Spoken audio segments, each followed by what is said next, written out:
Good morning, guys! So, may naisip ako napakagandang video. Ito, nagawa ko na to dati sa Pilipinas pero naintriga ako.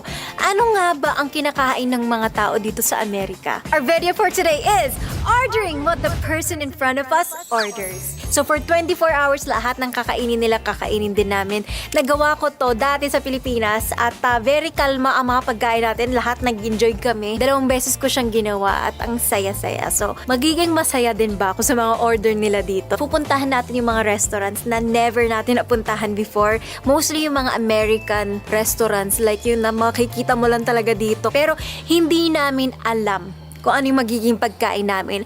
At ito 4 kami kasi si ate at si Gabriel umuwi na dahil may trabaho ang ate ko. And kami yung mga natira kaya kami ang gagawa ng challenge na to. So pwedeng wala kami makain, pwedeng marami kami makain at ipapamigay natin dito. So depende, samahan niyo ako at kumain tayo. Sana madami silang or wag na Basta marami ka sobra. naman na ready na restaurant. Medyo. Ganda mo. Mas maganda ka.